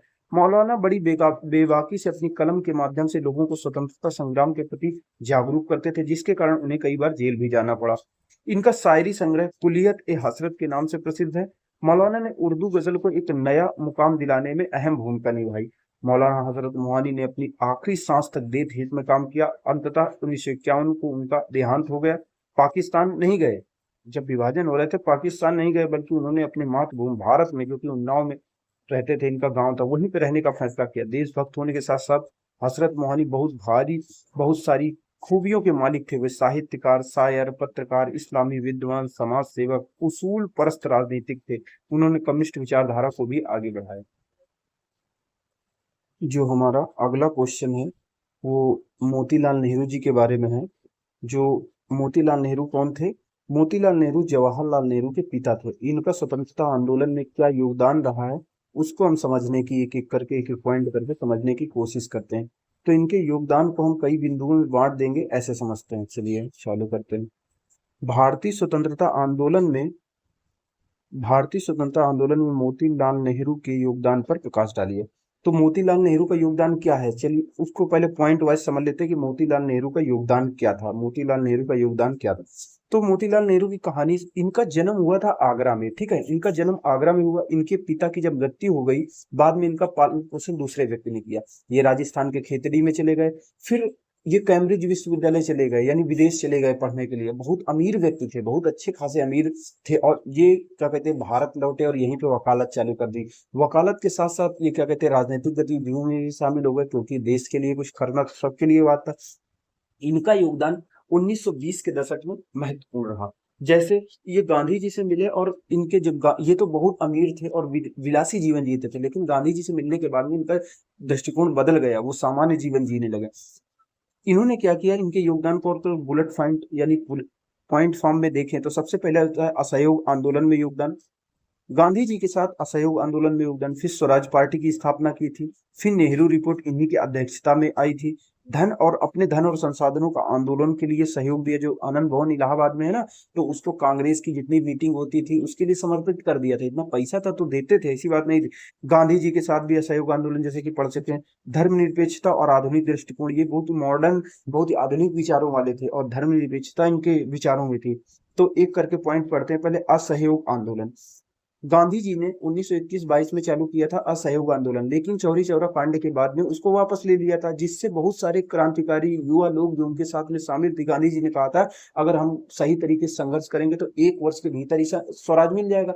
लेकिन कुछ वैसा मिला नहीं, उल्टा गांधी जी ने पहले क्या कहते हैं वापस ले लिया, और कहा कि जब वहां पे अच्छी क्रांतिकारी घटना हो रही थी, अगर वैसी घटना होती तो हो सकता है अंग्रेज छोड़कर चले जाते, लेकिन जब वहां चौरी चौरा में हुआ, इन्होंने आंदोलन वापस लिया। उसको क्या कहा था, मेरे नथुने फट रहे हैं, मतलब हिंसा से, ऐसा कहा था।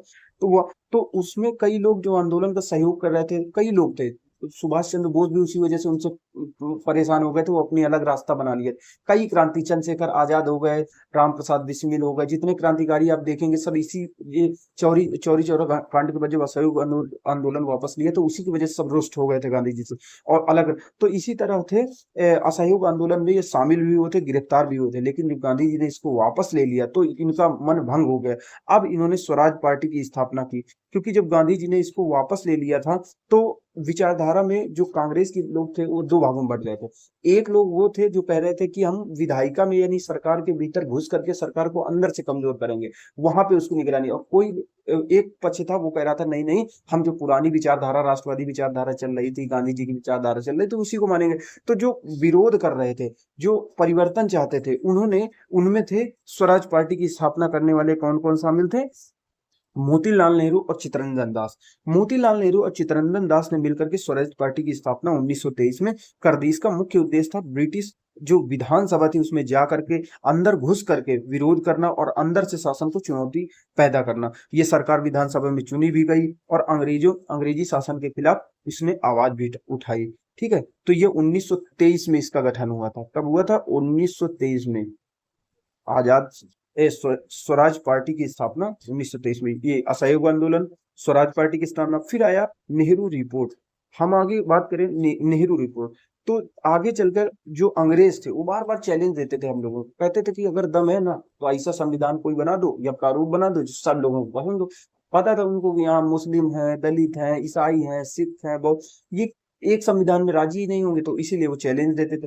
तो हिम्मत करके नेहरू जी की अध्यक्षता में कई लोग समिति में शामिल थे। नेहरू जी की अध्यक्षता में एक समिति का गठन किया गया 1928 में, और इसने अपनी एक रिपोर्ट दी कि हमारे संविधान में ये विशेषताएं होनी चाहिए, यानी संविधान का एक हिसाब से ड्राफ्ट तैयार किया। इसकी क्या विशेषता थी? इसकी विशेषता थी कि इसमें डोमिनियन स्टेटस दिया जाए, समान अधिकार सभी नागरिकों को मिले, धर्मनिरपेक्षता हो, भाषाई अधिकार हो, न्यायपालिका की स्वतंत्रता, ये मुख्य मुख्य बातें उसमें शामिल थी। पहला असहयोग आंदोलन में शामिल हुई, स्वराज पार्टी की स्थापना की, नेहरू रिपोर्ट इन्होंने इनकी अध्यक्षता की। और अगली चीज ये थी कि अपने धन संसाधन, पैसे वाले थे भाई, अमीर थे, वकालत में सफल थे, तो अपने धन संसाधनों को इलाहाबाद में देखोगे जो इनकी कोठी बनी हुई जिसको आनंद भवन कहा जाता है, वो कांग्रेस के सभी दफ्तर थे एक हिसाब से, वहां पे क्रांतिकारी वो मीटिंग के लिए उपयोग होती थे। यानी अपने धन संसाधनों से आंदोलन को सहायता प्रदान की।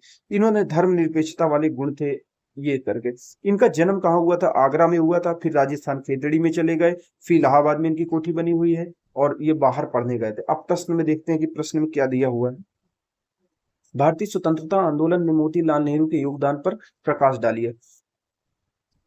6 मई 1861 को मोतीलाल नेहरू का जन्म गंगाधर नेहरू और जिया रानी के पुत्र के रूप में आगरा में हुआ था। यानी इनका जन्म आगरा में हुआ था। पिता का नाम गंगाधर नेहरू और माता का नाम जियो रानी था। 3 महीने के भीतर ही इनके पिता की मृत्यु हो गई, और पालन पोषण इसका किसने किया? नंदलाल नेहरू ने किया था। इनका बचपन कहाँ बीता? राजस्थान के खेतड़ी में बीता था। खेतड़ी तांबे के लिए प्रसिद्ध है। मोतीलाल नेहरू ला पढ़ने के लिए बड़े, सोचिए कोई आम आदमी नहीं जा सकता, ला पढ़ने के लिए कैम्ब्रिज गए, वापस आकर वकालत शुरू की इलाहाबाद हाई कोर्ट में। सॉरी, चलिए शुरू करते हैं।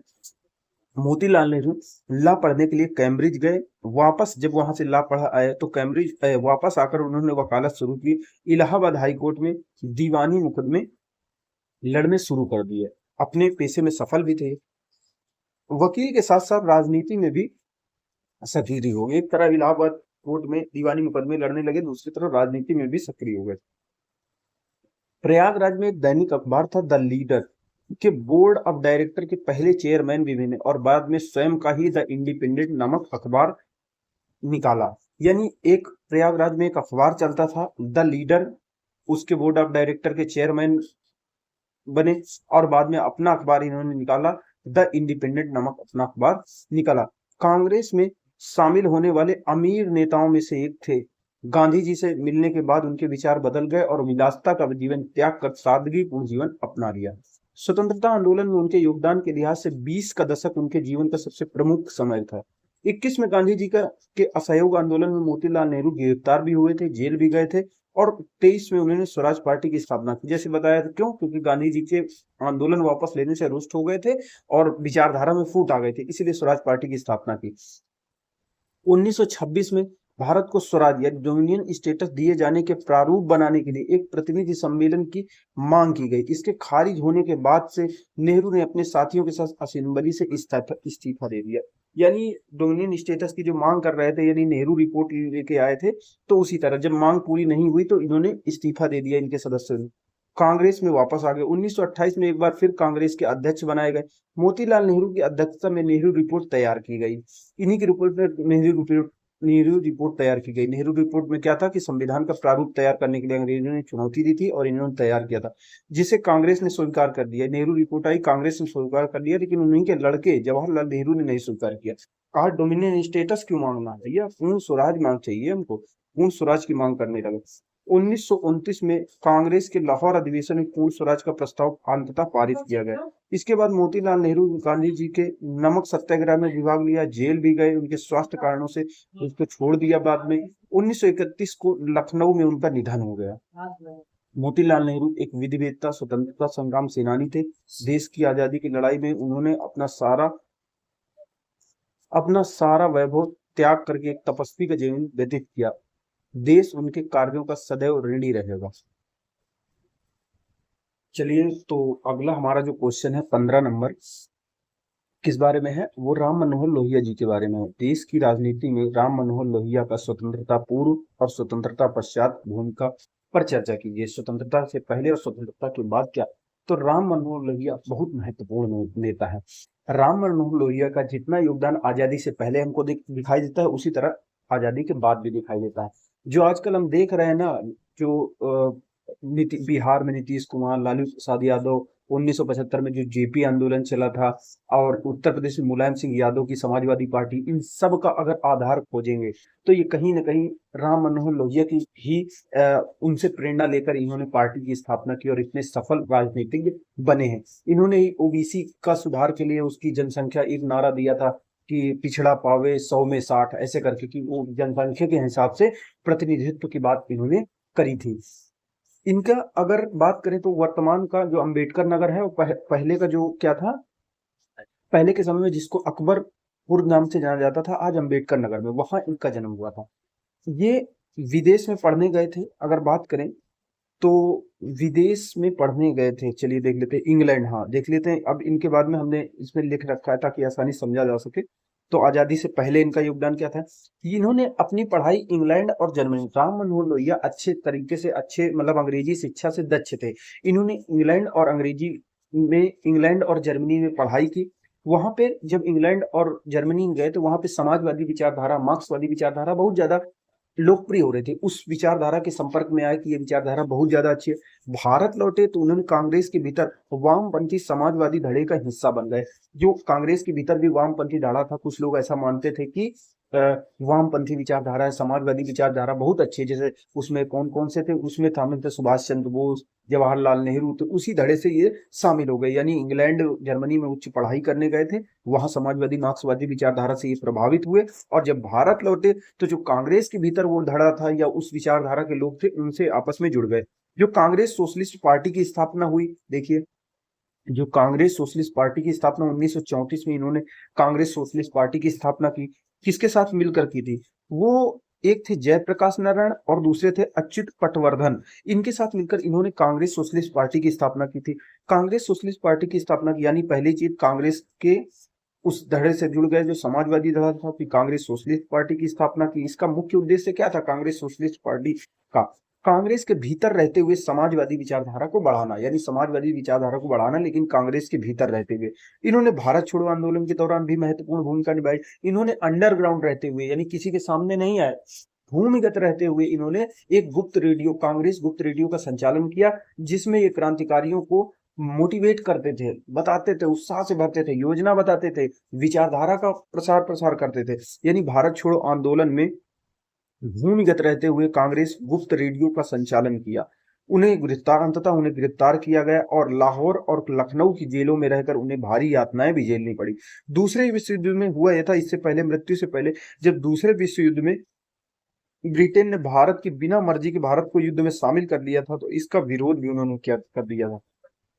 यानी अगर मुख्य मुख्य बातें करें तो विदेश में पढ़कर आए थे, वामपंथी समाजवादी विचारधारा से प्रभावित थे, इसलिए कांग्रेस में जब आए तो इसी विचारधारा के लोगों से धड़े से जुड़ गए। कांग्रेस सोशलिस्ट पार्टी की स्थापना की ताकि कांग्रेस के भीतर रहते हुए समाजवादी विचारधारा को बढ़ाया जा सके। जब भारत छोड़ो आंदोलन चला उसमें गुप्त रेडियो का संचालन किया, लोगों को विचारधारा, क्रांतिकारियों को, सामान्य जनता को जागरूक किया, गिरफ्तार करके लाहौर और लखनऊ की जेलों में यातनाएं झेलनी पड़ी। और दूसरे विश्व युद्ध में ब्रिटेन द्वारा भारत को जब शामिल किया गया भारत की बिना अनुमति के, तो उसका विरोध किया। अब आजादी के बाद क्या योगदान रहा? तो आजादी से बाद इनका मानना था, जब आजादी से बाद आया तो कांग्रेस, सही बात है, वो जो उस समय के लोग थे वो तो देश की आजादी के लिए लड़ रहे थे। अब कुछ लोग हैं जिनके हाथों में सत्ता आ गई है, वो खाली सत्ता के लिए लड़ रहे हैं। उनका किसी से दुश्मनी है ही नहीं कि अंग्रेजों को बाहर करना। अब वो सत्ता के लिए कि हमारे हाथ में, हम प्रधानमंत्री बनेंगे, तुम गृह मंत्री, इसीलिए लड़ रहे हैं। तो इनका मानना था कि आजादी के बाद अब कांग्रेस क्या है, सत्तावादी हो गई है, पूंजीवादी समर्थक हो गई है। अब ये सामान्य जनता की बात नहीं सुन रही है। इन्होंने क्या किया, आजादी के बाद कांग्रेस से इनका मतभेद हो गया और इन्होंने पहले क्या किया, प्रजा सोशलिस्ट पार्टी, यानी आजादी के बाद की हम बात कर रहे हैं, प्रजा सोशलिस्ट पार्टी, और बाद में सोशलिस्ट पार्टी के साथ मिलकर समाजवादी आंदोलन को आगे बढ़ाया। वही समाजवादी विचारधारा, कम्युनिस्टवादी विचारधारा को ये आजादी के बाद भी कांग्रेस से इनका मनमुटाव हो गया, क्योंकि ये जान रहे थे कि अब कांग्रेस जब सत्तावादी हो गई है, पूंजीवादी समर्थक हो गई है, जनता से इनका कोई ज्यादा कटाव हो गया है, नेता बहुत ज्यादा वैसा चरित्र हो गया, कुलीन तंत्र वाला सिस्टम आ गया है। तो पहले प्रजा सोशलिस्ट पार्टी और बाद में सोशलिस्ट पार्टी की सहायता से इनके साथ मिलकर समाजवादी आंदोलन को आगे बढ़ाया। ये जातिवाद, पूंजीवाद, भाषाई भेदभाव, यानी जो समाज में चल रहा था जातिवाद, पूंजीवाद, जो पैसा है, भाषाई भेदभाव, यानी ये भाषा कन्नड़, तमिल, तेलुगु, हिंदी, मलयालम, गुजराती, तो इनका जो भेदभाव, भाषाई भेदभाव तथा नारी उत्पीड़न के खिलाफ भी इन्होंने आवाज उठाई। इन्होंने एक नारा दिया था, पिछड़ा पावे 100 में 60, जो हमने बताया, जो ओबीसी के लिए महत्वपूर्ण काम किया, यानी जो अदर बैकवर्ड कास्ट हैं, आज इनको जो आरक्षण मिल रहा है, जो इनको चीजें मिल रही हैं, तो इनका बहुत बड़ा योगदान था। एक था अम्बेडकर साहब का और दूसरा था ये, क्योंकि इनका प्रतिनिधित्व इनका आया। जो आजादी के बाद जेपी आंदोलन 1975 में चला, जिसकी वजह से इंदिरा गांधी की सरकार गिरी थी। लालू प्रसाद यादव हो गए, ये उसी समय स्टूडेंट पॉलिटिक्स से आए थे। लालू प्रसाद यादव, मुलायम सिंह यादव हो गए, नीतीश कुमार हो गए, इन सभी नेताओं ने लोहिया की विचारधारा से ही प्रेरणा ली थी। वे गांधीवाद और समाजवाद की विचारधारा को जोड़ने वाले सेतु के रूप में सेतु कहे जाते हैं। तो ये हो गया आजादी के बाद। आजादी के बाद क्या है, तो कांग्रेस को कहा कि ये सत्तावादी पूंजीवादी समर्थक हो गई है। इन्होंने प्रजा सोशलिस्ट पार्टी और बाद में सोशलिस्ट पार्टी के साथ मिलकर समाजवादी आंदोलन को आगे बढ़ाया, क्योंकि जब ये इंग्लैंड और जर्मनी पढ़ने गए थे तो समाजवादी मार्क्सवादी विचारधारा से बहुत ज्यादा प्रभावित हो गए। तो आजादी के बाद देखिए, जब इनके हाथ में कांग्रेस से बाहर आ गए तो वो यहाँ भी वही कर रहे हैं, समाजवादी आंदोलन को आगे बढ़ा रहे हैं। जातिवाद, समाज में जातिवाद, पूंजीवाद, भाषाई भेदभाव, नारी उत्पीड़न चल रहा था, तो उन सारी जो सामाजिक बुराइयां था उनका उनके खिलाफ आवाज उठाई। एक नारा दिया, पिछड़ा पावे 100 में 60, ऐसा करके।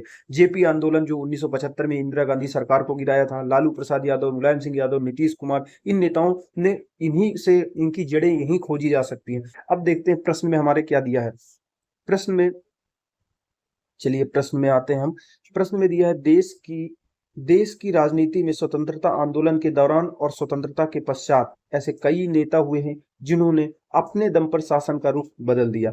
उन्हीं में से एक थे राम मनोहर लोहिया, जिन्होंने अपने दम पर शासन सत्ता का रुख मोड़ दिया, हवाओं की गति मोड़ दी, कहते हैं हवाओं का रुख चेंज कर दिया। राम मनोहर लोहिया का जन्म 1910 को अकबरपुर, वर्तमान के अंबेडकर नगर में हुआ था। इनके पिता हीरालाल पेशे से अध्यापक, इनके पापा जो राम मनोहर लोहिया जी के जो पापा थे, हीरालाल नाम था, और ये अध्यापक थे, महात्मा गांधी के अनुयायी थे। होता यह था कि पिता, चाहे जो बाप होता है वो अगर लेके जाता है हर जगह, ये लेके जाते थे। कांग्रेस के अधिवेशन में लेके जा रहे हैं, गांधी जी को बचपन से 8 साल की उम्र, 16 साल की उम्र में भी देख रहे हैं, तो उनके अंदर क्रांतिकारी विचारधारा आनी स्वाभाविक थी। हीरालाल, राम मनोहर लोहिया पर भी गांधी जी के विराट व्यक्तित्व का गहरा असर पड़ा था।